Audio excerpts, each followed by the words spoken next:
আসসালামু আলাইকুম। তারবে ইউনিভার্স ফ্যামিলিতে আপনাদেরকে স্বাগতম। আজকে আমরা শিখব কীভাবে আইপি সেট আপ করতে হয়, কীভাবে এক্সপ্লোর ডাউনলোড করতে হয়।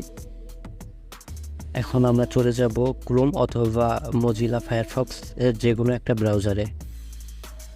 দেন আমাদেরকে এক্সপ্লোর লিখে সার্চ করতে হবে, ADSPOWER লিখে সার্চ করার পরে একটু নিচে চলে যাওয়ার পরে এক্সপ্লোর ব্রাউজারে সেট আপের জন্য আমাদেরকে এক্সপ্লোর যেই ডেস্কটপ ভার্সন অ্যাপটি ওটা ডাউনলোড করতে হবে। তো আমাদেরকে এখানে চাইতে হবে, দেন এখানে ডাউনলোড অপশনে ক্লিক করার পরে আমরা দেখব যে উইন্ডোজ 64 বিটের একটা অ্যাপস আছে, এইটা ডাউনলোড করে নিব। তো এখানে ডাউনলোড অপশনে ক্লিক করার পরেই ডাউনলোড হওয়া শুরু হয়ে যাবে, আর এই অ্যারো সাইডে দেখা যাবে যে এখানে ডাউনলোড হচ্ছে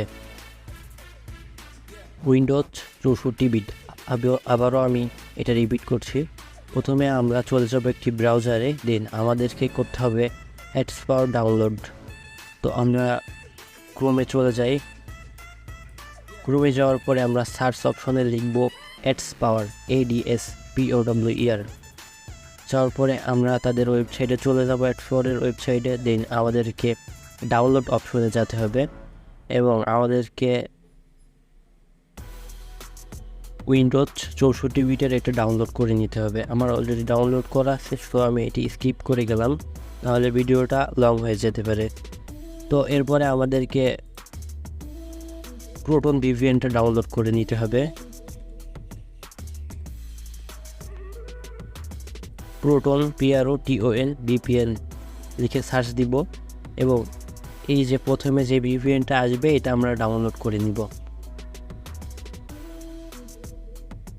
এখান থেকে আমরা যাব ডাউনলোডে যাওয়ার পরে একটু নেট স্লো, একটু সময় দিয়ে। আচ্ছা, প্রোটন ভিপিএনটা কেন লাগে আমি বলি।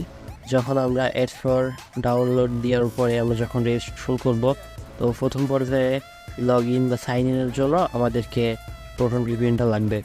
তো আমরা এখান থেকে প্রোটন ভিপিএনটা ডাউনলোড করে নিব ডাউনলোড অপশনে যে। ওকে, আচ্ছা, এখান থেকে ডাউনলোড করে নিব। আমাদেরকে তাহলে এক্সপ্লোর এবং প্রোটন ভিপিএন ডাউনলোড হয়ে যাওয়ার পরে আমাদের কাজ হবে আবারও এক্সপ্লোরের পেজে আসা। তো এখান থেকে সাইন আপ করতে হবে। ডাউনলোড কমপ্লিট হয়ে যাওয়ার পরে আপনারা ইনস্টল করে নিতে পারবেন আশা করি। নাহলে আমাদেরকে ইনবক্সে অথবা আমাদের মিটে যোগাযোগ করবেন, আপনাদেরকে অবশ্যই আমরা হেল্প করব।